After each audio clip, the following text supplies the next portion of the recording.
Assalamualaikum warahmatullahi wabarakatuh. Perkenalkan nama saya Dini Rahmadani, NIM 18043084.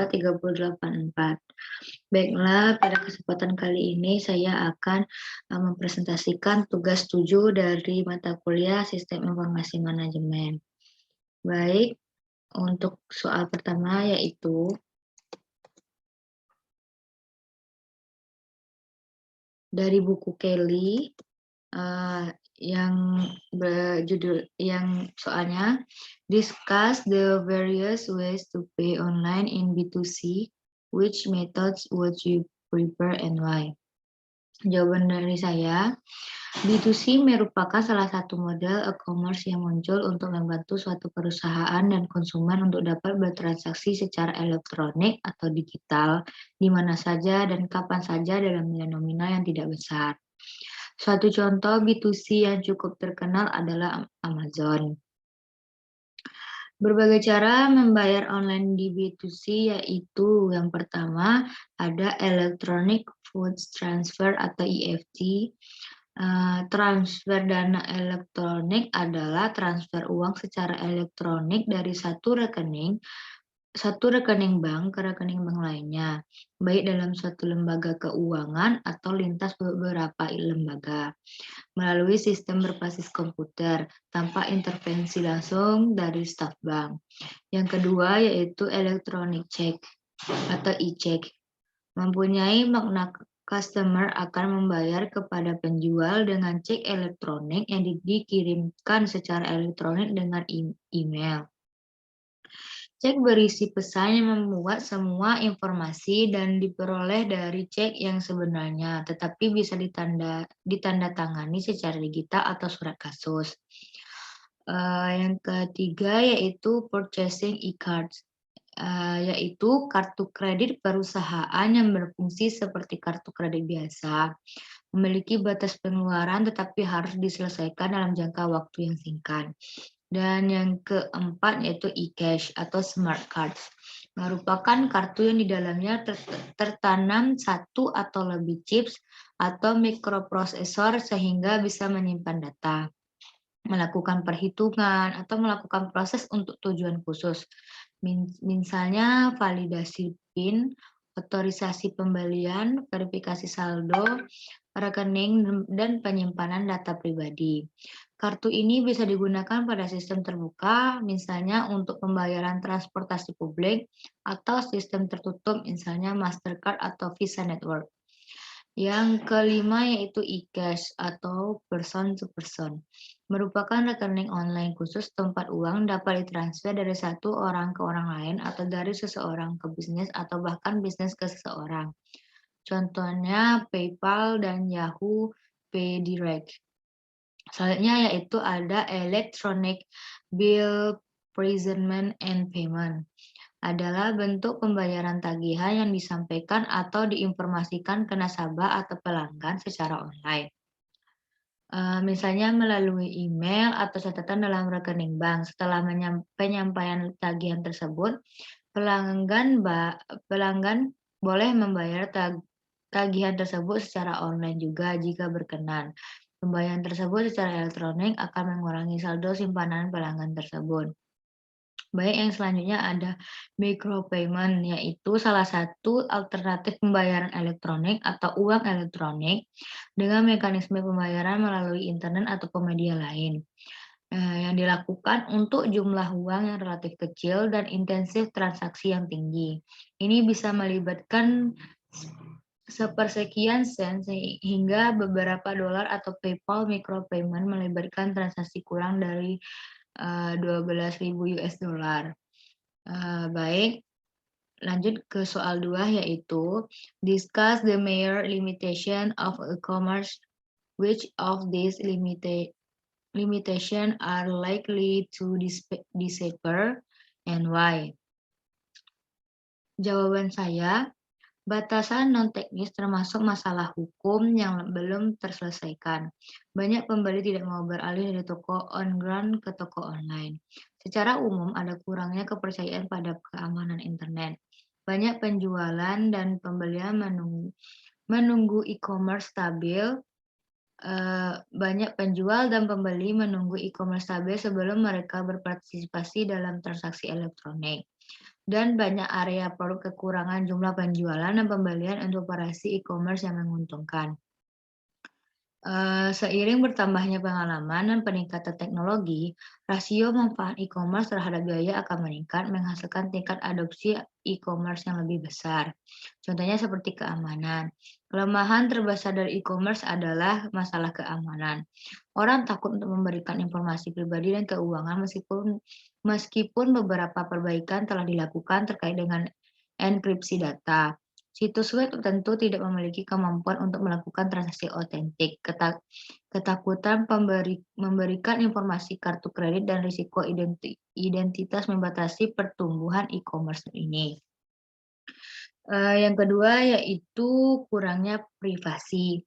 Banyak situs web tidak memiliki enkripsi tinggi untuk transaksi online yang aman atau untuk melindungi identitas online. Beberapa situs web secara ilegal mengumpulkan statistik konsumen tanpa izin mereka. Kurangnya privasi membuat orang enggan menggunakan internet untuk melakukan transaksi komersial. Dan yang ketiga yaitu masalah pajak. Pajak penjualan adalah masalah lain yang lebih besar ketika pembeli dan penjual berada di lokasi yang berbeda. Perhitungan pajak penjualan menimbulkan masalah ketika pembeli dan penjual berada di negara bagian berbeda. Faktor lainnya adalah toko fisik atau kehilangan bisnis jika pembeli melalui web bebas pajak. Dan yang keempat yaitu ketakutan. Orang takut untuk beroperasi di dunia elektronik tanpa kertas dan tidak berwajah. Beberapa organisasi bisnis tidak memiliki keberadaan fisik. Orang tidak tahu dengan siapa mereka melakukan transaksi komersial. Aspek ini membuat orang memilih toko fisik untuk pembelian. Dan yang kelima yaitu kesesuaian produk. Orang harus bergantung pada gambar elektronik untuk membeli produk. Terkadang saat produk dikirim, produk mungkin tidak cocok dengan gambar elektronik, dan akhirnya mungkin tidak sesuai dengan kebutuhan pembeli. Kurangnya sentuhan dan rasa menghalangi orang lain untuk berbelanja online. Dan yang selanjutnya yaitu hambatan budaya. E-commerce menarik pelanggan dari seluruh dunia. Kebiasaan dan budaya masyarakat berbeda dari bangsa ke bangsa. Mereka juga menimbulkan masalah linguistik. Dengan demikian, perbedaan budaya menimbulkan hambatan baik bagi bisnis maupun konsumen. Selanjutnya yaitu biaya tenaga kerja tinggi.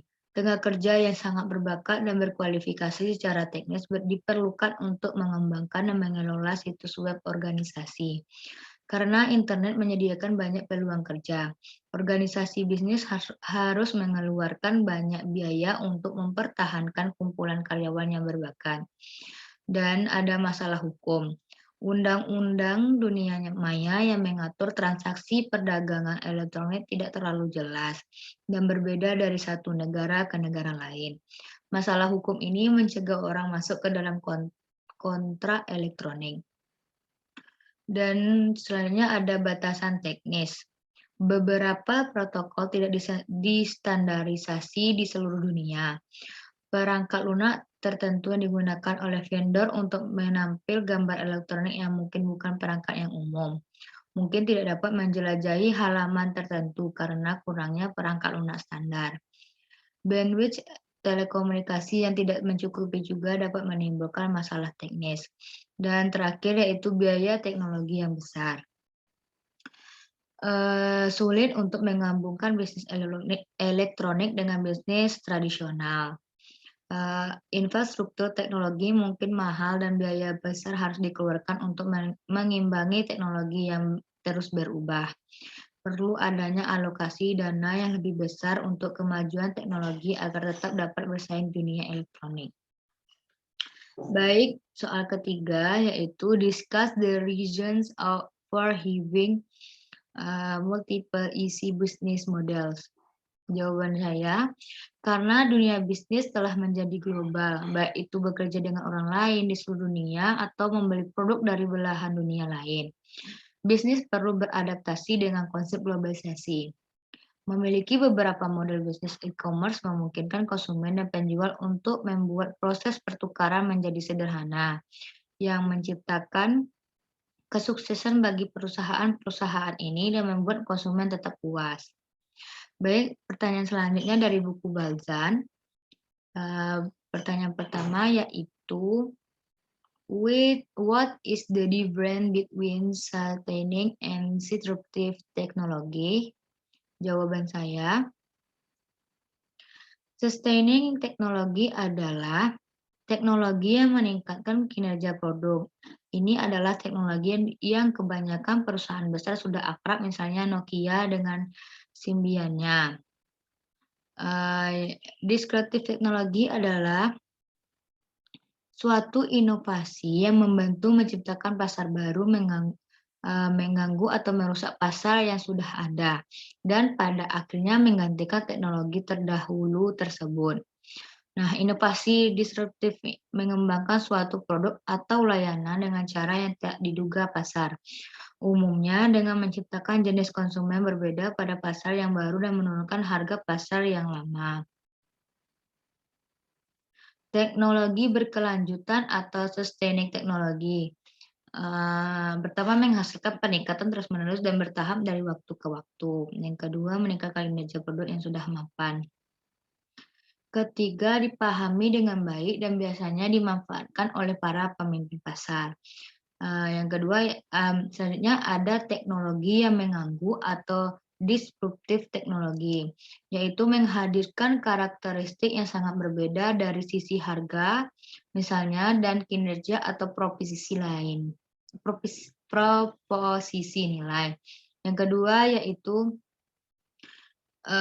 membawa ke pasar proposisi nilai yang berbeda dari yang tersedia sebelumnya. Dan yang ketiga yaitu cara yang bisa digunakan pemain baru. Baik, soal yang kedua yaitu what is the difference between e-business and e-commerce?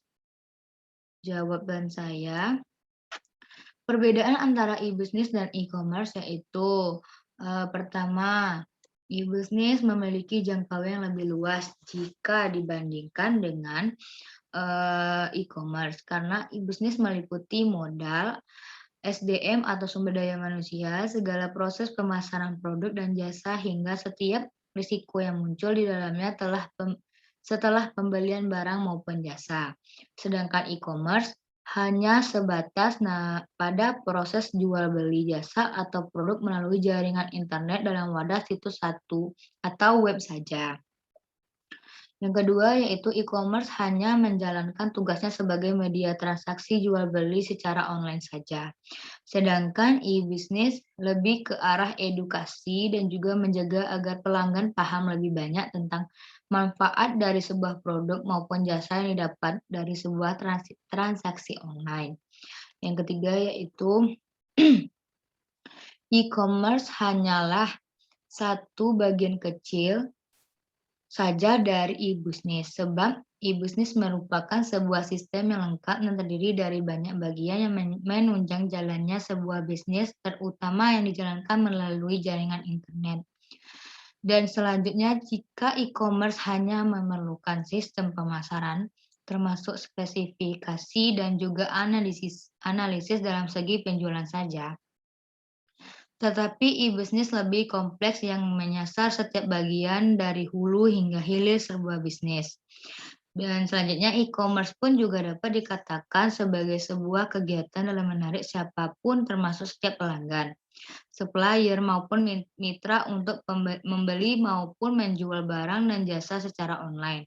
Sedangkan e-business bergerak dari awal, mulai dari perencanaan proses produksi, manajemen risiko, pengembangan sebuah produk maupun jasa, manajemen keuangan sebuah organisasi maupun perusahaan.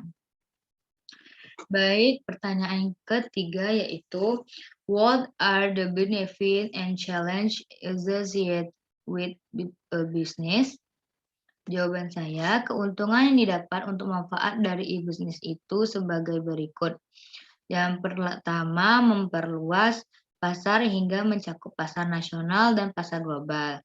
Sehingga perusahaan bisa menjangkau lebih banyak pelanggan, memilih pemasok terbaik, dan menjalin relasi dengan mitra bisnis yang dinilai paling cocok. Kedua yaitu menekan biaya menyusun, memproses, mendistribusikan, menyimpan, dan mengakses informasi berbasis kertas atau paper-based information. Yang ketiga yaitu memungkinkan perusahaan untuk menerapkan mass customization terhadap produk dan jasanya. Selanjutnya, menekan waktu antara pembayaran dan penerimaan produk atau jasa. Meningkatkan produktivitas karyawan melalui rekayasa ulang proses bisnis. Menekan biaya telekomunikasi, manfaat-manfaat lainnya seperti citra yang lebih baik, layanan pelanggan yang lebih bagus, proses yang lebih sederhana, mitra bisnis yang baru, waktu siklus dan pengiriman yang lebih singkat. Akses terhadap informasi yang lebih luas, biaya transportasi lebih murah, dan fleksibilitas yang lebih tinggi. Selanjutnya, fenomena jejaring atau internet working memaksa perusahaan untuk bekerja sama dengan berbagai mitra bisnis untuk dapat menawarkan produk atau jasa secara kompetitif. Sebuah kontrol kualitas, harga, dan kecepatan penciptaan sebuah produk atau jasa kerap sangat ditentukan oleh faktor-faktor luar yang tidak berada dalam kontrol perusahaan. Dan selanjutnya, pembeli atau customer dapat dengan mudah melihat barang yang diproduksi perusahaan tersebut melalui internet, sehingga tidak repot harus di tempat yang hanya untuk melihat barang. Sedangkan tantangan dalam bisnis yaitu yang pertama ada mengidentifikasi segmen pasar yang terbatas. Tantangan utama e-bisnis adalah kurangnya pertumbuhan dari beberapa sektor karena keterbatasan produk atau layanan. Sektor makanan online belum tumbuh dan penjualan sebagian karena produk makanan yang mudah rusak, konsumen yang lebih memilih untuk membelinya di supermarket sesuai kebutuhan. Sektor lain dengan daya tarik e-bisnis terbatas termasuk barang-barang yang rapuh atau dapat dikonsumsi dan bisnis yang sangat sensitif atau rahasia seperti lembaga pemerintah. Yang kedua yaitu mengelola kepercayaan konsumen. Kepercayaan pada pertukaran e-bisnis patut mendapat perhatian khusus. Pemisahan fisik pembeli dan penjual, pemisahan fisik pembeli dan barang dagang, dan persepsi pelanggan tentang risiko berbisnis online memberikan tantangan yang unik. Pemasaran internet harus mengembangkan hubungan yang dapat dipercaya dan melakukan penjualan awal dan menghasilkan loyalitas pelanggan. Yang ketiga yaitu menjamin perlindungan konsumen. Sebuah organisasi yang ingin mendominasi dengan layanan pelanggan yang unggul sebagai keunggulan kompetitif tidak hanya harus melayani tetapi juga melindungi pelanggannya. Menjaga dari barang dan komunikasi yang tidak diminta, barang ilegal atau berbahaya, informasi tidak memadai tentang barang dan pemasok, pelanggan privasi dan penyalahgunaan informasi pribadi dan penipuan online. Selanjutnya yaitu mematuhi aturan perpajakan. Banyak yang percaya bahwa kebijakan pajak harus memberikan lapangan bermain yang setara bagi bisnis retail tradisional. Perusahaan pesanan melalui pos dan pedagang online. Namun, sebagian besar pasar internet masih bebas dari bentuk tradisionalnya pajak penjualan. Sebagian karena undang-undang e-commerce didefinisikan secara sama dan berbeda dari satu negara bagian ke negara bagian lainnya. Untuk saat ini, perusahaan yang beroperasi secara online harus mematuhi peraturan tambal sulam tentang pelanggan mana yang dikenai pajak penjualan atas pembelian mereka dan mana yang tidak. Baik, selanjutnya yaitu adalah soal kasus dari buku Lawton halaman 422. Ya, soal 1 sampai 4. Soal pertama yaitu analyze Uber using the competitive forces and value chain models. What is its competitive advantage? Jawaban saya, keunggulan kompetitif Uber adalah memiliki kepemimpinan berbiaya lebih rendah, yang berarti Uber memiliki biaya lebih rendah daripada taksi. memiliki diferensiasi produk karena Uber menyediakan platform berbagai smartphone tidak seperti taksi yang memungkinkan masyarakat yang menginginkan layanan untuk menemukan penyediaan yang dapat memenuhi kebutuhan tersebut. Ini sangat mengubah kenyamanan dan pengalaman pelanggan karena ini adalah alternatif yang cepat, andal, dan nyaman untuk layanan taksi. Ini juga memperkuat keintiman pelanggan karena Uber menggunakan platform berbasis ponsel cerdas yang mengembangkan ikatan dan loyalitas yang kuat dengan pelanggan. Uber mengandalkan ulasan pengguna tentang pengemudi dan pengalaman kendaraan untuk mengidentifikasi di pengemudi untuk bermasalah dan ulasan pengemudi dari pelanggan untuk mengidentifikasi penumpang yang bermasalah. Yang kedua yaitu what is the relationship between information technology and Uber's business model? Explain your answer. Model bisnis Uber berfungsi pada jawaban saya, model bisnis Uber berfungsi pada pengumpulan dan penafsiran informasi saat TI berfokus pada peningkatan arus informasi dan menyatukan area fungsional yang berbeda guna meningkatkan kinerja, produktivitas, dan efisien. Strategi bisnis Uber selaras dengan tindakan yang sama. Perusahaan yang mengumpulkan data melalui aplikasi, menafsirkan informasi, dan menyediakan layanan lebih efisien daripada layanan standar. Uber menggunakan informasi tersebut teknologi untuk menjadi selangkah lebih maju dan memberikan apa yang diinginkan dan disukai pelanggan dengan menganalisis data untuk meningkatkan layanan. Kemungkinan besar Uber tidak akan ada tanpa teknologi informasi sepenuhnya karena tanpa menggunakan sistem TI, ia tidak akan memiliki aplikasi yang berkembang dengan banyak jutaan pelanggan. Yang soal ketiga yaitu what disrupt is Uber. Uber tidak begitu mengganggu, sama inovatifnya. Ini menguncang industri kendaraan dan menjadi pesaing industri transportasi.